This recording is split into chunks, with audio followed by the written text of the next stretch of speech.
Gets nyo ba? Kim Pao, kayang-kayang gumastos para sa travel nila at hindi umaasa sa libre.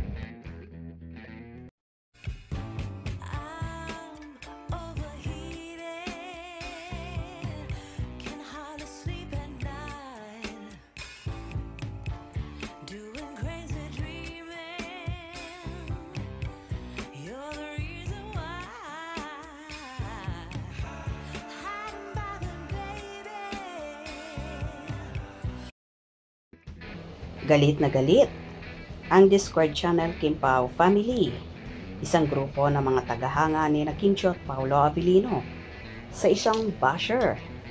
Post kasi ng basher ang yayawang ng mga fans mo at mi Paolo Avellino. Bakit kayo lang ba ang pwedeng mamasyal? Tutuusin nga magpasalamat ka sa at ASAP Official dahil nakakapasyal kayo abroad ni at Prinsesa Chinita.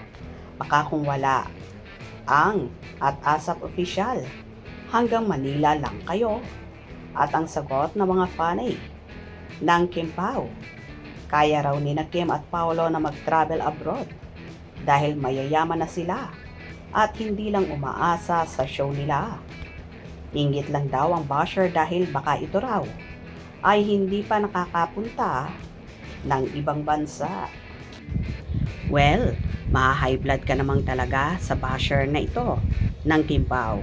Biruin mo sina Kim at Paolo pa ang sasabihan ng mga yan kahit sang bansa pagustuhin, magliwaliw ng magkasintahan ay kering-kering nila yon.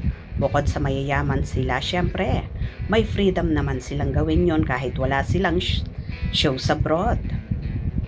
Ang mga hater talaga wala lang maisip sa Kim Pao porket sikat at inaabangan ng lahat.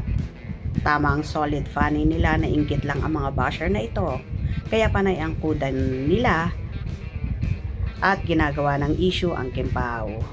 Sa ginawang bakasyon nga ng Kim Pao sa London kamakailan, after nga ng naging show ng ASAP Birmingham, England, kung saan nga kabilang ang Kim Pao doon.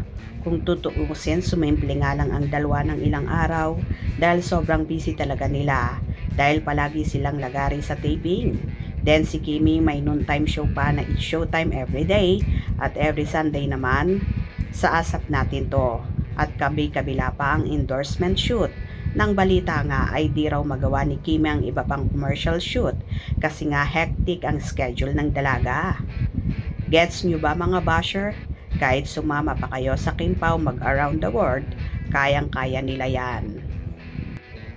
Kaloka na talaga mga bashers na ito at lahat na lang nang gawin ni Kim at Paolo ay may masasabi sila. Anyway, deadman naman ang Kim Pao sa mga balitang ito dahil ayaw nila ng mga negatron. Hope you enjoyed. Please subscribe for more info.